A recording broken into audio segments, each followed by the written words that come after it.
Okay, hello everybody. Today I'm going to present to you this cool new ICS malware that we noticed in the last few months.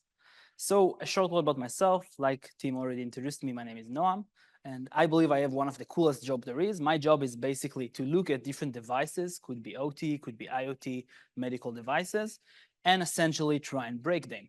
We try and find vulnerabilities in all of this critical infrastructure, and you can see right here is one section of our lab. We have around 4 times as much, where this is our playground. We look at vulnerabilities in these devices, and our job is to identify vulnerabilities, write POC, and disclose them securely to the vendor in the hopes of making it safer and better for everyone who uses them. And in it, we have all of the different big names like Siemens, Rockwell, you name it, we probably have it. And of course, huge thanks to my team at Claroty Team 82, which is Sharon Brazino, Vera Mans, and Tomer Goldschmidt. This is a shared joint research, and we all share the credit. So many times people ask me, how can I protect against that, and how can I protect against that? However, we don't see many actual cases of ICS attacks and ICS malware being shown in the wild. However, during April of this year, we actually saw one of these examples, which was actually pretty amazing. You see a Ukrainian blackjack hacker group claimed to have attacked Russia's critical infrastructure, targeting around 87,000 sensors, and actually causing physical damage to Russia's sewage system, airports, critical services, 911, basically everything. And in this attack, which was so crazy, actually, the attacking group attacked Moscollector, which is a company used by Russia to control most of their critical infrastructure, sewage systems, and everything in all of the big cities in Russia, including Moscow in specific. And in this attack, Blackjack actually took control over Moscollector's social media. However, not only that, they gain access to internal servers used by Moscollector. Here we can see the ESXi server giving access to all of the virtual servers used by the company. To make matters worse, they even gain access to internal file storage, sensitive files, and of course, the cherry on top, they managed to leak and gain access to all employee credentials in clear text. Now, while this is pretty cool, we don't see a lot of times the actual big stuff that happened. You see, after they broke the IT realm, they moved on to see the OT realm.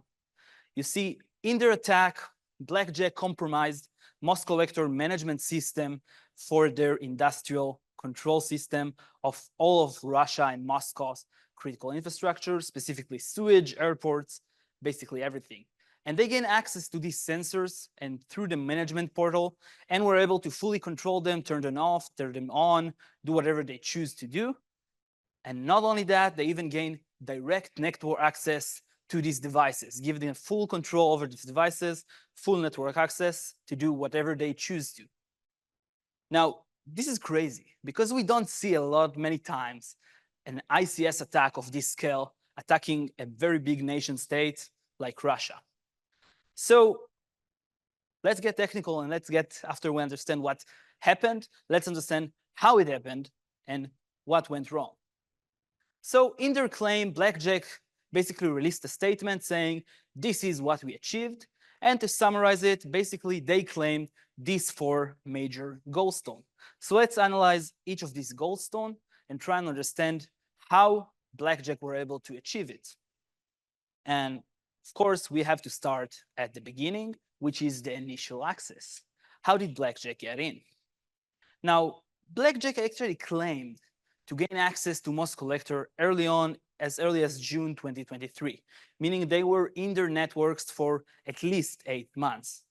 And when we look at the evidence they've provided, looking at screenshots and metadata from different pictures, we saw evidence that they were indeed in Moscollector's network as early as October from this picture, and some metadata from some pictures even showed them being there even earlier. So we do believe that they were able to achieve full control over Moscollector's networks as early as June. And in their wreckage, they actually gain full control and full access to all of Moscollector's IT infrastructure.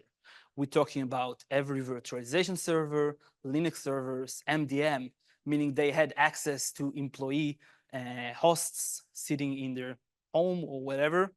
And of course, SIM, file storage, everything. Other than that, of course, they moved on to gain access to employee information, meaning credentials, emails, accounts, sensitive information. Basically, whoever worked for Moscollector, their information was released to the public. However, once they gained full control over the IT infrastructure of Moscollector, they moved on to the interesting part of the attack, which was actually attacking the ICS part, the actual use case and business of Moscollector. And in their claim, Blackjack claims to have attacked around 87,000 sensors. However, when we saw that, our immediate question was, wait, what sensors exactly? You see, we don't have a lot of information, and sadly enough, there are many types of sensors. Our job and our beginning into this research was what sensors were attacked, how, basically. So let's find and identify these sensors and try and understand what actually occurred during this attack. Now, from different screenshots released by Blackjack themselves, we see this SSH prompt in which Blackjack uses a username called SBK. And we also see in the prompt this domain being used. As we can see, it is AO-SBK. Now, a quick Google search tells us that AOSBK is actually a Russian company used mainly in Russian countries, meaning Russia and all of their allies, that make a wide range of different sensors. We're talking about fire sensors, gas sensors, almost everything that can be measured, they do it. And indeed, when we look at the gigas and gigas of files released by Blackjack, we see this JSON list containing all of the attack sensors, including their IP address and a lot of metadata about what targets were attacked by Blackjack. And in here, we see this platform ID, which is this actually pretty interesting Russian characters. And they actually match models used by AOSBK that are basically data transmission model, reading some data from the sensors and sending it down the line. Therefore, we concluded that this was the target of this ICS attack and, of course, this new ICS malware, and moved on to understand what actually happened in the attack. However, before I tell you about the attack, we need to understand what is the architecture of the networks used by Moscollector. And you see, many times when we talk about an ICS attack or any cyber attack, we need to understand what are the moving parts, what is the layout, and how our attackers have been able to move laterally to get to their targets. Now, this is a very high-level layout of Moscollector's networks. At the top, we have the monitoring systems, gaining data from all the edge devices and all of the different remote sites, and basically controlling the whole operation. Then we have the 3G router, which connects everything, sensors, gateways, and physical sensors. So let's do a bottom-up approach and drill down every moving part in Moscollector's architecture. Well, first, we have the physical sensors. What are they? You see, the physical sensors sold by AOSBK are very simple devices with a single goal of reading some physical measurement, be it gas, be it fire, it could be electromagnetic stuff, and basically doing some calculation, getting rid of the measurement, and sending it down the line for further processing. Now, these devices are very stupid. They don't do much. They don't have Ethernet. They don't have very sophisticated IP stacks or something like that. Instead, they connect serially to a brain that does all the processing and handling, and they simply send the measurements down the line. Now, connected to the physical sensors, we have the sensors gateways. Now, the sensors gateways basically act like a transmitter. They get the data from the physical sensors. They do some very basic, making sure that it does make sense and like maybe removing dupes and stuff. And then it sends it down the line for the monitoring station, for the processing unit, stuff like that. And basically send down the line, connects to the physical sensors, and sends it down the line for further processing. Now, AOSBK actually offers two different models for this device, which we saw before in the platform. The whole purpose and the whole difference between these two modules is whether or not they have a 3G router. Now, this is perfect because that comes next. After connecting to the sensors gateway, we have a 3G router. And before we understand what 3G router was used by Moscollector, we need to understand its purpose. You see, we have thousands and thousands of different sites located all over Moscow's streets. And somehow we need to connect it to the main monitoring unit, main monitoring system, and the processing unit. Now, this requires internet connectivity. However, simply creating Ethernet lines are not that feasible. I mean, I guess most of you know that remote sites are hard to get connectivity to. And that's when 3G routers come into play. You see, they act as an internet access gateway. They connect to the sensors gateway, and their whole purpose is to allow them to be internet accessible and connect to the monitoring system. Now, I personally love looking at 3G routers, and I found probably half a dozen platforms of 3G routers and found vulnerabilities on and completely broke them. And I can tell you that this is a very interesting moving part in the attack chain, and it should be very looked at and monitored specifically. Now, in Moscollector's case, they use the IRZ 3G routers, which once again is a Russian company. It is a network device 3G router that is used mostly in Russia. There are some in the US. However, everything is made in Russia and sold mainly to Russia, and specifically the RL22W. Cool. So now we know the architecture. Our next step is to try and understand the mayhem. What actually happened and how everything went down and how the attack and the kill chain actually occurred. And to do that, we're going to go top down, meaning the attacker somehow had to move down the lateral chain and get access to each device. And to do that, we start, of course, with the 3G router. Now, like I told you before, the router used by Moscollector is the RL22W. In order to control it, basically after opening the firmware and trying to play with it, we discovered that it has two main remote access services. It could be SSH, which the attackers chose to use. However, it also has web access and remote access over web. Now, from the attackers' pictures, we see that they simply used root to connect to these devices. However, there is no relevant one-day vulnerability that is known in the internet. So our question was, how did they get credentials? How did they get access to the root account? Now, while using a zero-day is possible, I mean, I looked at the firmware and it looks possible for sure to find some pre-auth RCE. We believe that the most likely thing that happened was that the attacker simply used their IT control, their control over the IT infrastructure, and gained credentials for these 3G routers. And once they gained credentials, they simply SSH'd over to the router, and now they had access to all the different sites used by Moscollector.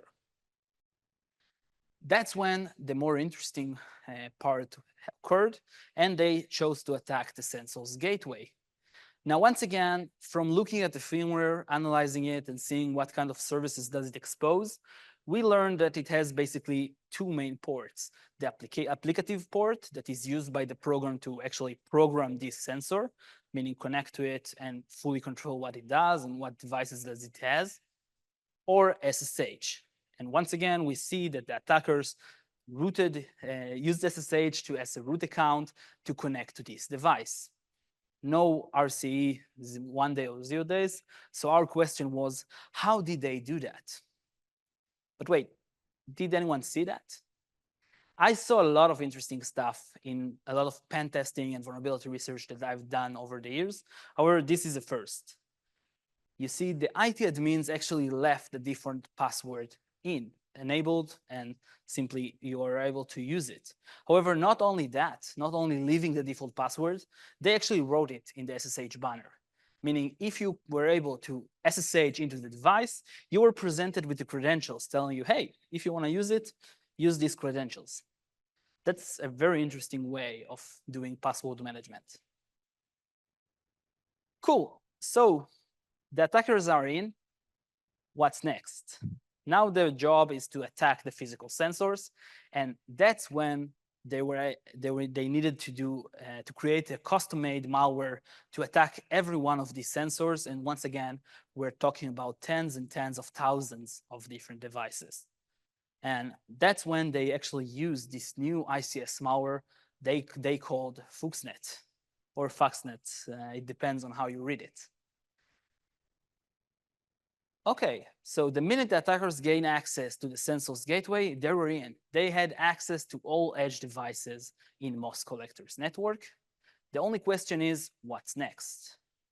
And their goal was very simple. They had one goal in mind, and that's destroying every sensor that is bought and used by Moscollector. And from the attacker's claim, we know that they call the malware FuxNet because it is Stuxnet on steroid. So it's a big claim. Let's see what they actually did and analyze the malware and try and see all of the different modules and capabilities. This is basically the malware's behavior from our analysis. And let's go drill down every part of the malware's lifecycle and understand how it performs, how it behaves, and what it actually does. So first, we notice this very simple deployment script that basically received a wide list of all the IP addresses of all the different sensors gateways. And the only thing it does is distribute the FuxNet malware to each one of these sensors gateway and with the goal of making it infected. And from this list, we can see that they target each and every one of them, but the question is how? Well, from the leaks and from the pictures, we see that the port that is used by the attackers to commence this attack is actually the port 4321.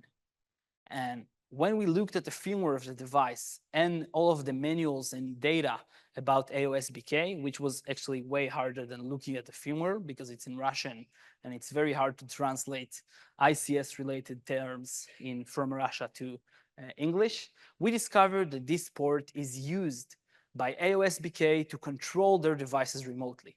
Basically, this is the port that the engineering workstation connects to the sensor and controls it remotely. And from analyzing its capability, we discovered that it is possible to simply execute commands and tell the sensor's gateway, hey, please execute this script, and it will do it, no problems. And this is how the attackers actually distributed their malware to every sensor's gateway. However, once they distribute it, this is when the malware started actually acting. And they separated the different routines, so let's analyze each one of them. First, there is the repo routine, which is basically a whole wide range of system commands with three main goals in mind. First, their job is to stop remote access from this device, meaning they stop SSH, they stop HTTP, web, telnet. Their goal is to block this device out, making sure no administrator or anyone remotely can connect to the device and maybe stop their execution. After that, what they do is deleting the entire file system with the goals of basically destroying the device, making sure that if it reboots, it will not be able to boot again.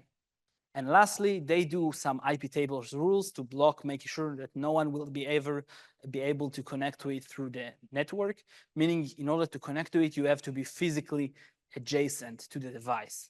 Now, once again, we're talking about tens of thousands of devices located all over Russia's major cities. So it could be very manual labor and very manual intensive.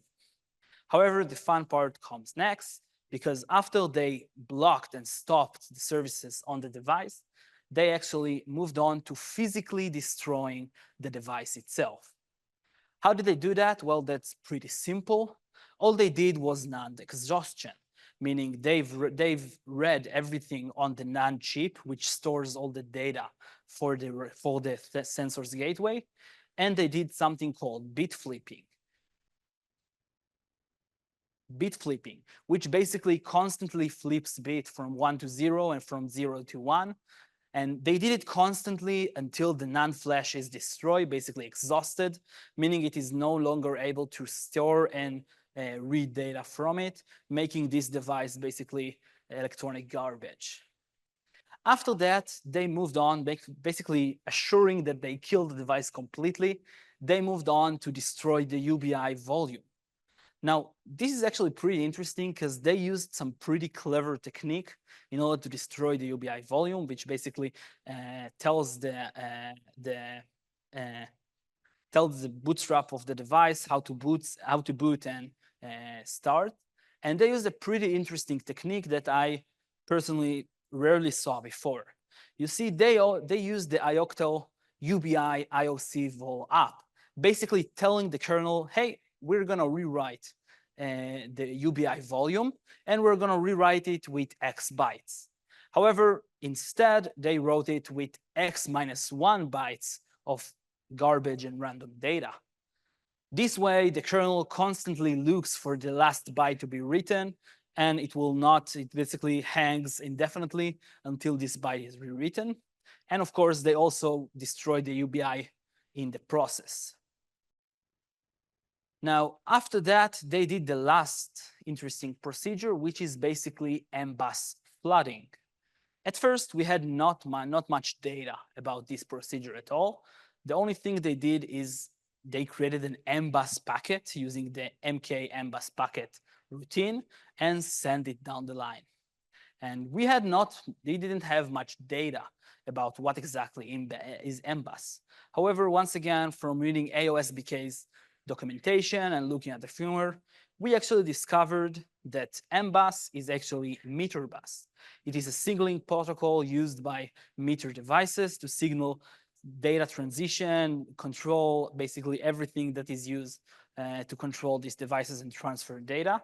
And once again, it is run on bus wires, meaning it does support the protocol that is supported by the physical sensors, and it employs a slave-master architecture. Now, in AOSBK's case, the master is the sensors gateway, meaning basically the orchestrator of all the physical sensors, and the slaves are the different sensors used to collect physical data and send it down the line. Now, from this single picture, we didn't have much data about what's actually occurring behind the scenes. So we thought to ourselves, yeah, we see a while loop. We know that they create meter bus packets. What probably happens is that they try to flood the different sensors, flooding their bus network, bus connection, and simply want to make them unable to communicate. And that's actually when something very interesting happened. You see, the attackers, after we released a blog about this topic, the attackers approached us and told us, hey, pretty good technical write-up. You were correct. We liked what you did. We are adding some additional detail about the attack so you can even look better and look at the things you missed. Basically, they told us, hey, you guessed and you did the research and most of the stuff you got right. Specifically in the meter bus, you were a little bit incorrect. Here is the actual thing that happened. And that's when the attackers added some additional data to their blog and release, giving us access to their make MBUS packet function, telling us what they actually did behind the scenes. So because we have access to the function, let's analyze it and see what it actually does behind the scenes. Now, this is the packet. This is the function. It is very, very short and very, very simple. And it is basically composed of two different sections, section 1 and section 2. So let's see what it does. Basically, in section 1, first the function generates a random number, either 0 or 1, and then it either calls section 1 or section 2, creating the packet accordingly.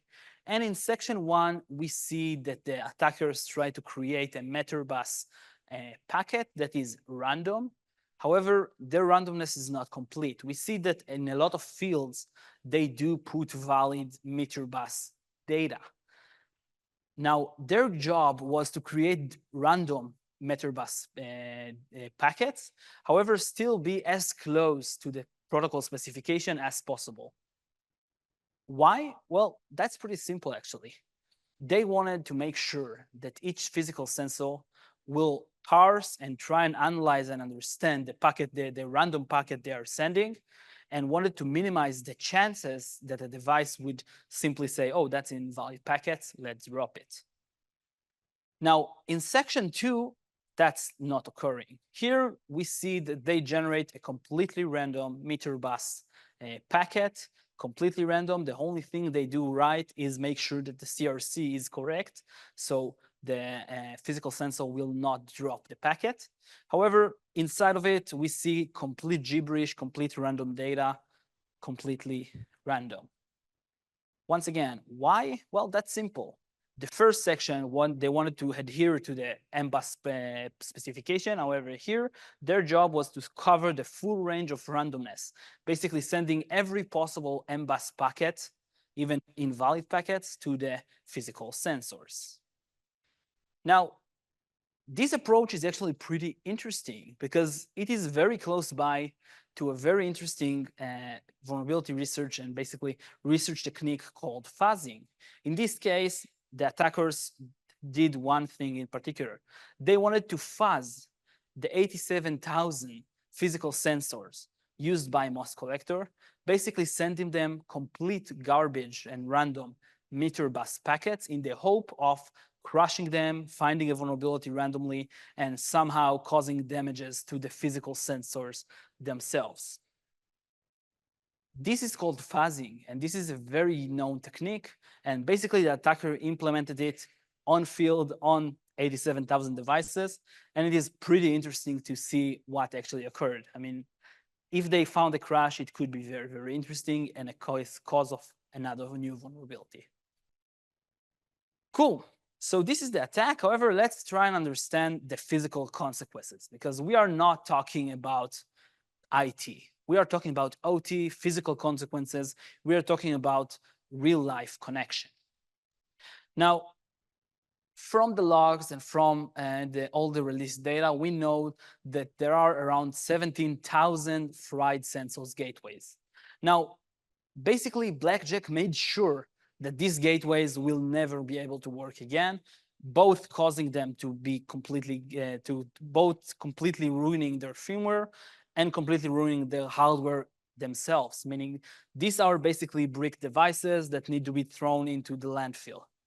However, the even more interesting part is the thousands of physical devices that are actually in an unknown state, meaning they are currently being fuzzed until Moscollector goes to the physical location of every device and checks its status.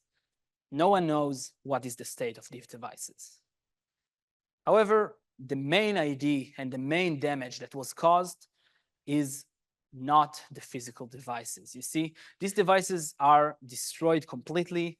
They are no longer usable. However, they are somehow controlling a physical process. In Moscollectors, it is sewage, it is airports, it is address control, and basically controlling the different streets in Moscow.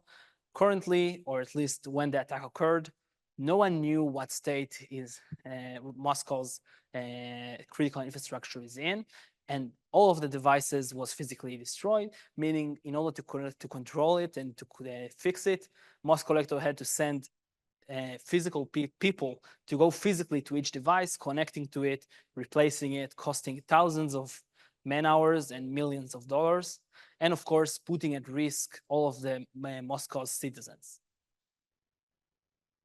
Thank you very much.